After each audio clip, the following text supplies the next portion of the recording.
warahmatullahi wabarakatuh. Kami dari kelompok 5. Perkenalkan, nama saya Akbar Deni dengan NIM 123230055 dari Teknik Geomatika. Nama saya Satria Bara Brilian dengan NIM 123210103 dengan Prodi Teknik Sipil. Nama saya Bilkis Ayarini Hidayat dengan NIM 123210084 dari Prodi Teknik Sipil. Saya Raihan Zikrul Fikolbi dengan NIM 123300049 dari Prodi Teknik Lautan. Saya Ego Bakti Takwahudin dengan NIM 123460037 dari Teknik Perkeretaapian.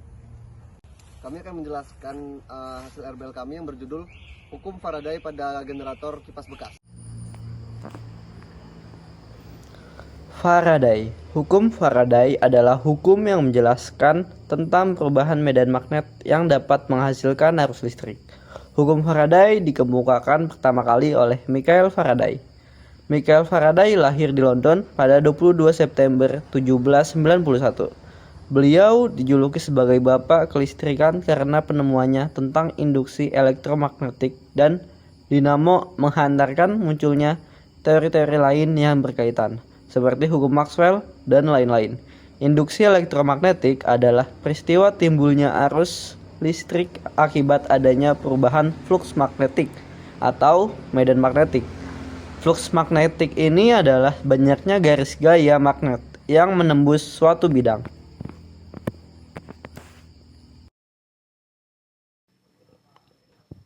Dasar teori. Menurut Faraday, listrik dan magnet bisa saling mempengaruhi. Pada saat medan magnet berubah, terjadi arus seakan-akan pada rangkaian terdapat sumber GGL. Dengan demikian, GGL induksi dihasilkan oleh medan magnet yang berubah. Induksi listrik adalah pengaruh benda yang bermuatan listrik, sehingga benda lain yang ada di dekatnya semula netral dapat bersifat listrik. Benda yang berdekatan dengan benda bermuatan listrik itu akan mendapatkan muatan yang berlawanan, sedangkan medan magnet adalah ruangan di sekitar benda yang masih terpengaruh gaya magnet. Rumus Faraday dapat dilihat pada gambar di bawah ini. Penjelasan desain. Bagian utama pada alat yang kami rancang kali ini antara lain: 1. Kipas. Kipas digunakan sebagai rotor atau penggerak berenergi kinetik yang apabila berputar akan menghasilkan aliran listrik yang selanjutnya diteruskan oleh kabel isolator ke lampu. Kipas ini juga dapat menentukan arah medan magnet yang terbentuk. 2. Magnet pada kipas. Magnet yang ditempel pada bilah-bilah kipas digunakan untuk membuat medan magnetik di sekitar kipas. 3. Batang magnet. Batang magnet yang kita pegang juga memiliki medan magnet yang apabila didekatkan dengan magnet pada bilah-bilah kipas, muatan yang sejenis akan tolak-menolak sehingga kipas bergerak berputar dan membentuk arah medan magnet. 4. Kabel. Kabel menghubungkan antara kipas dan lampu untuk mentransfer aliran listrik yang dihasilkan oleh kipas ke lampu. 5. Lampu.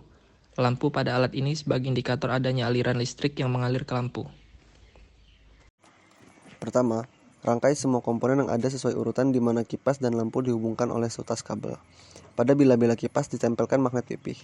Mulanya, kipas tidak bergerak dan lampu tidak menyala meski ada medan magnet pada bilah-bilah kipas. Maka dapat dituliskan bahwa 2 sampai 0.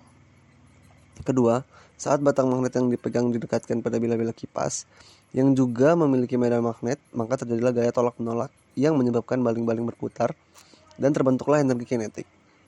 Energi mekanik yang berasal dari putaran kipas menyebabkan munculnya arus bolak-balik listrik yang membuat lampu menyala. Jadi, faktor yang mempengaruhi laju kecepatan baling-baling adalah medan magnet yang dihasilkan batang magnet. Semakin besar medan magnet yang berasal dari batang magnet, maka semakin besar gaya tolak-menolak antara kedua magnet sehingga semakin cepat pula putaran kipasnya. Sekian penjelasan dari kelompok kami. Terima kasih.